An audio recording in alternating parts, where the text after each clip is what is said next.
उद्योगपति राजेश मसाला ने आज विरोधियों को करारा जवाब दिया और कहा कि उन्हें बदनाम करने की साजिश रची गई। अनावश्यक रूप से जमीन विवाद में घसीटकर शब्दों का प्रयोग कर छवि खराब करने की नीयत से तोड़मरोड़ कर खबरें प्रकाशित की गई है, जबकि न्यायालय ने उनके पक्ष में फैसला दिया है। मेरा पक्ष जानने की कोशिश तक नहीं की गई। जैसा कि अभी कुछ चतुर चंट चालाक किस्म के पत्रकार जो फर्जी पत्रकारिता करते हैं और हम जैसे उद्यमियों का और भले लोगों का आर्थिक शोषण करने की दृष्टि से ही वो खबर चलाते हैं, तथ्य से परे होकर के। मैं आपको बताना चाहता हूं कि राधे श्याम और घनश्याम सोनी के माध्यम से खबर चलाई गई कि राजेश मसाला जो उद्यमी हैं उन्होंने मेरी ज़मीन पर कब्जा कर लिया है। आपको बताना चाहता हूं कि बाद संख्या 808/20 ये सिविल कोर्ट में इन्होंने दायर किया था और चूंकि ये तथ्य से परे थे इसलिए सिविल कोर्ट में मेरी डिग्री हो गई और वो डिग्री ये सिविल कोर्ट ने 6 पेज का एक आदेश पारित किया जिसमें इनके किसी भी सारे आरोप और दस्तावेज को झूठा पाया गया। उसके बाद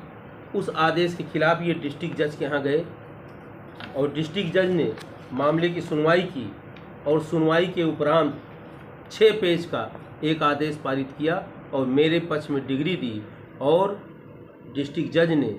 सिविल जज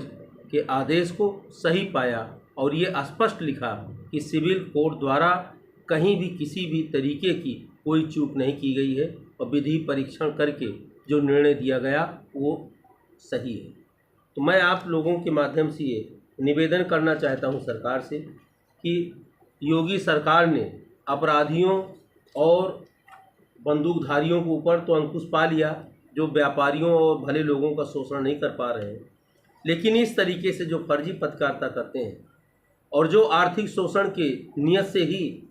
गलत तरीके से खबर उछालते हैं, जो ब्रांड वैल्यू को भी घटाता है और व्यक्तिगत मानसिक स्थिति, हमारे पूरे परिवार की मानसिक स्थिति भी इससे डिस्टर्ब हुई। तो मैं आप लोगों के माध्यम से प्रशासन से और सरकार से ये मांग करता हूँ कि इसकी जांच करें और जांच करके दोषी जनों के खिलाफ कार्रवाई करें। आप लोग पत्रकार हैं, आप अच्छी तरह जानते हैं कि ज़मीन जायदाद का निपटारा के लिए ही भारतीय संविधान में सिविल कोर्ट की व्यवस्था है और मैं समझता हूँ कि सिविल कोर्ट का ये आदेश ही इसके लिए उपयुक्त है। ऐसा सब कुछ जानने के बावजूद भी ये जो निराधार खबर चलाई गई, मैं आप लोगों के माध्यम से ये भी कहना चाहता हूँ कि पत्रकारिता धर्म का भी पूरी तरह पालन नहीं किया गया, मेरा व्यू नहीं जाना गया, मुझसे पूछा नहीं गया और मुझको चोर, डकैत,